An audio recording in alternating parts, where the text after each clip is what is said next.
For today's video, we're going to be looking at the upper quarter screening. And in order to guide our discussion, there are several objectives that we're going to look at. These include understanding the purpose of the screening exam, particularly the when, the how, the why to use it clinically. Again, recognize this is specific to the upper quarter. To really articulate the guidelines and describe the components of a screening exam and how that might look different from a clinical examination, and then to appreciate what normal and abnormal findings may look like within a neurologic screening exam, both from a central and a peripheral viewpoint. So first, let's start with outlining and defining really what the purpose of a screening exam is. It is specifically to quickly rule out regions outside of the main area of complaint.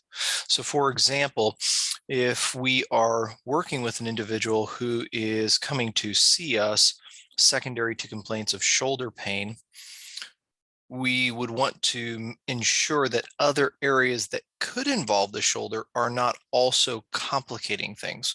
So we want to clear those other areas. We want to rule out for referred symptoms either from the elbow or even the wrist and hand, or specifically from the cervical spine, the neck.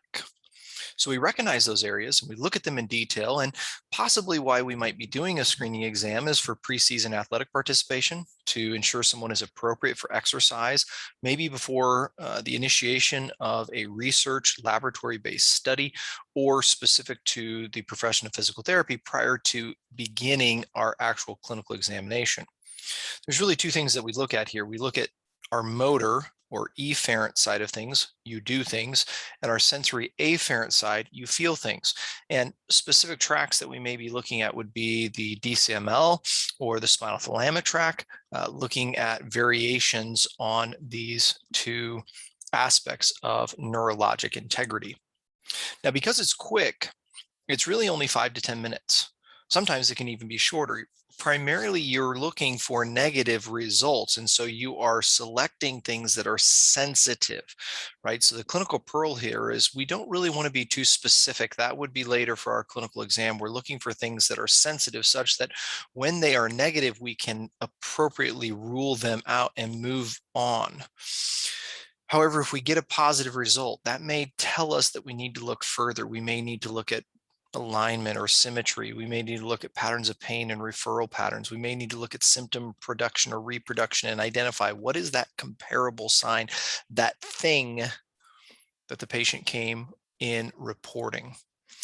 Specific for sensation testing, note that there's two aspects that we're going to look at, one being peripheral nerves and the second being dermatomes.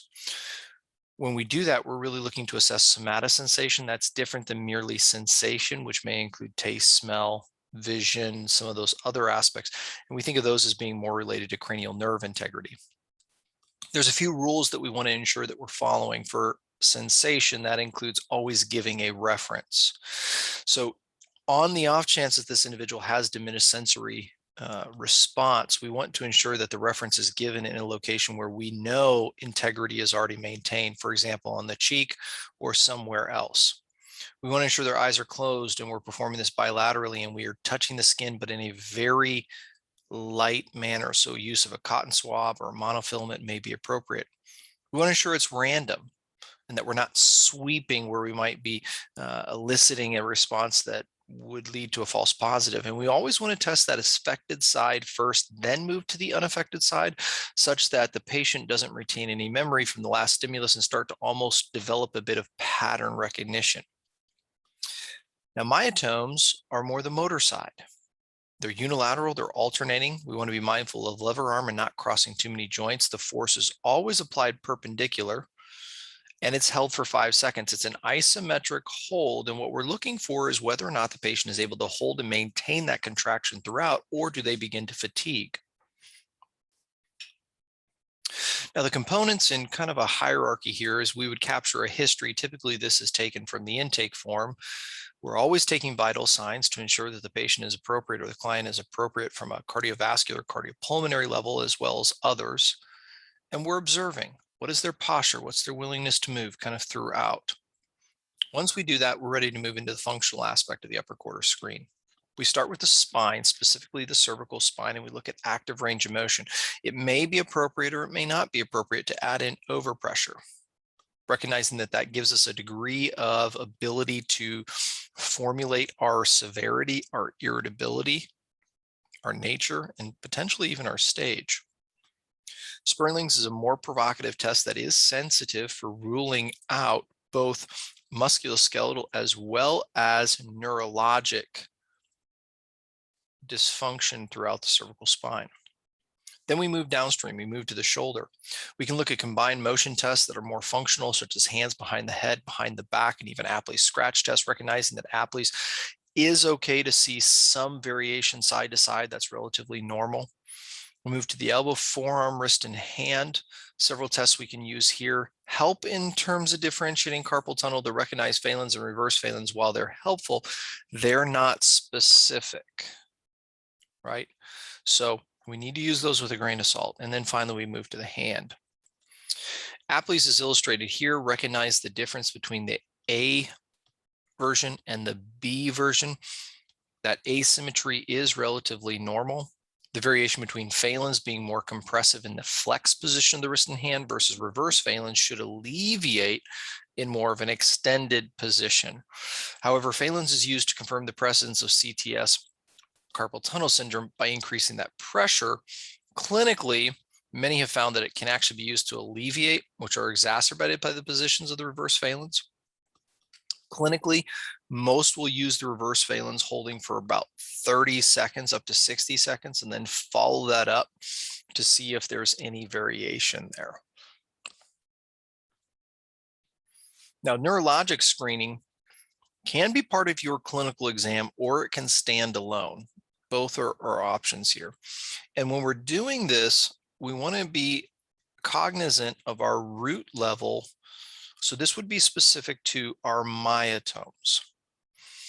Now, C1 through 4, there's not a lot of meaningful data that we can capture from those levels. And interestingly enough, we don't see a lot of clinical pathology in those levels from a musculoskeletal standpoint or from a radicular standpoint. C4 specifically is considered to be a shoulder shrug. C4 does have a root level innervation for the levator scapula. They'll recognize that levator scapula is very difficult to activate in isolation, and we're really probably assessing the upper trap, which has an innervation of cranial nerve 11 or spinal accessory nerve. And so we're probably getting some confusing information if we utilize that level. So we start at C5. C5 can really be a combination of either shoulder abduction, looking at deltoid, or elbow flexion, the biceps. The biceps may commonly be used for C6 as well. I'm going to encourage that we isolate C6 with wrist extension. That's specific to the radial nerve, but also to C6 spinal level. Whereas C7 would be either wrist flexion or elbow extension, triceps or wrist flexors. C8 being thumb abduction, and T1 being finger abduction or adduction, looking at the interossei and the lumbricals. Now, recognize again, the myotome test is an isometric test, much like we see with manual muscle testing, and even as we see with a resistive isometric. The difference here is the intention behind why we are using it. We're not using it to assess strength. We're not even using it to assess a contractile pathology in this case, if the intention is neurologic screening. Rather, we are using it to assess the degree of fatigable weakness that is elicited through that test. Now, those root levels carry over into our sensory examination.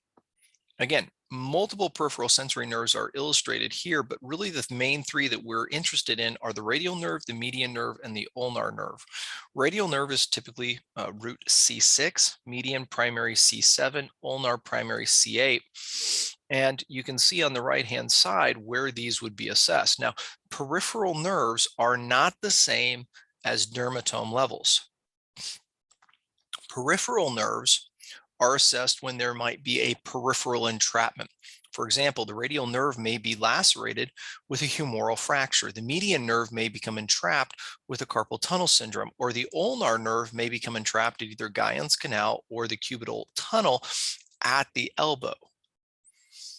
These would not, however, be indicative of a cervical radiculopathy if it was only a peripheral entrapment.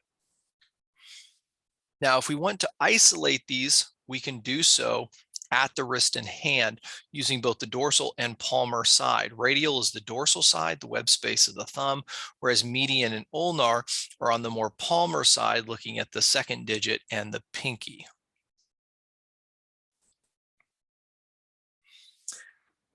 Magee's text, the 5th edition, provides some helpful mechanisms and possible issues that can be seen with neuropathy around the shoulder. Looking at individual affected nerve roots, recognize radial nerve may be pressure from a crutch palsy in that axillary space or even a fractural of the humeral shaft.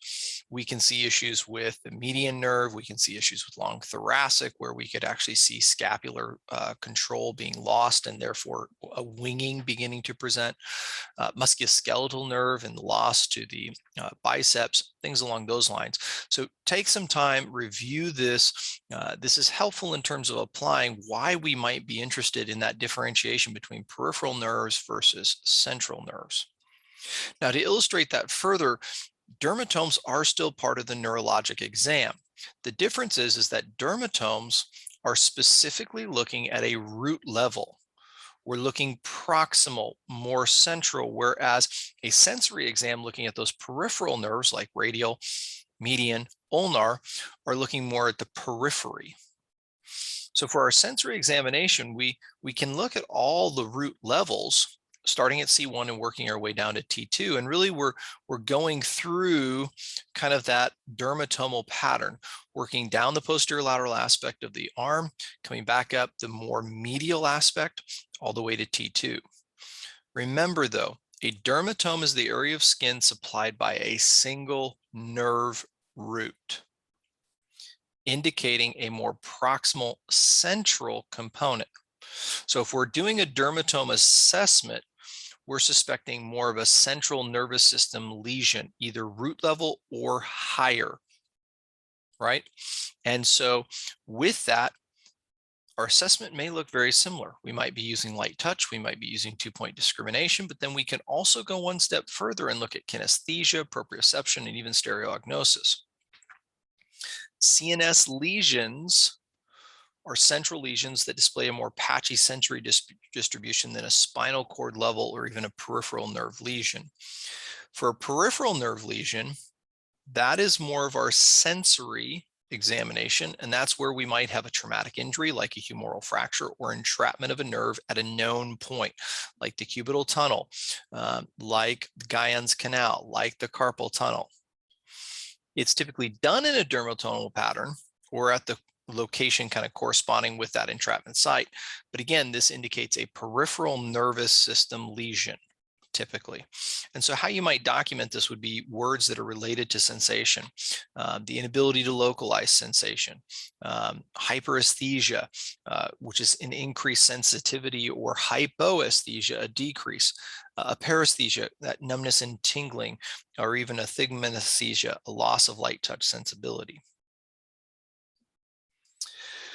Reflexes can also be very helpful. The primary reflexes that we look at in the upper quarter would be C5 and C7, biceps and triceps. Brachioradialis is specific to C6, but it's incredibly hard to elicit. And so the risk of a false positive or false negative is quite high. And so the cost benefit is really not there. Neurodynamics can also be helpful to assess more peripheral neurologic tension. Primarily in this case, we use upper limb tension test 1, which isolates the median nerve. And we can also be mindful that while oftentimes we're looking at lower motor neuron issues, we can capture some upper motor neuron lesions, things like clonus, things like Babinski or Hoffman's. And if we anticipate or we're thinking that this individual has more of that central pathology, that upper motor neuron lesion, maybe this is a cervical myelopathy or something like that, then we can use some of these more upper motor neuron signs and symptoms to capture that. From a reflex standpoint, a helpful way to think about this is to really count up from the floor and then recognize that the primary root level is always an odd number. So if we start at the Achilles, that's 1, 2. Our patella is 3, 4. Our biceps is 5, 6, and our triceps is 7, 8. But again, the primary root level will always be odd. It's 1, 3, 5, 7. And that's just a helpful way to kind of remind yourself how to keep those reflexes straight. On those upper motor neuron signs, Hoffman's is used within the upper extremity. You would flick the third digit up into more of a dorsal position. And then if it's positive, you'll see kind of the formation of the OK sign. The second digit will actually come into more of a flex position. Clonus is that repetitious beating, and then Babinski is stroking the bottom of the foot. If you want to see these reflexes, recognize that Clonus and Babinski are both primitive reflexes that are integrated within infants. If you have children that are below the age of 1, you want to see what a positive would look like. It's very nice to see that application play out. So as we wrap up now, a brief comparison and contrast. Clinical exam, far more thorough. It's extensive. You're looking for positive tests, and so typically you're looking to use specific tests. There's a specific pattern and referral, specific mechanism of injury, and it's specific to the region of complaint. It's comprehensive. Your clinical screen, however, is more looking to use things that are sensitive. You're trying to rule regions out. You're trying to ensure that you don't have to consider multiple areas. You can really focus on that main area of concern. It's oftentimes used when there's no history of trauma or there aren't upper motor neuron spinal cord signs. Only a few selected movements are administered and screened, and it's done quickly, typically in 5 to 10 minutes. So a few key points to take away. The upper quarter screen includes the cervical spine, the shoulder, the elbow, the wrist, and the hand. If we were to find a pathologic reflex that typically indicates a lesion of upper motor neuron origin, most of what we're going to find in our clinical assessment is going to be lower motor neuron related. If we find a comparable sign, recognize that that is a reproduction of the signs or symptoms or the specific pain that the patient is reporting. It is the thing for which they came to see you. And then a positive Phelan's test may help with that diagnosis of carpal tunnel syndrome, though you would require further investigation and assessment, recognizing that carpal tunnel syndrome is somewhat of a diagnosis of exclusion. You want to rule out other issues like a cervical radiculopathy, and you also want to take contextual information such as occupation and length of time or stage with that specific diagnosis.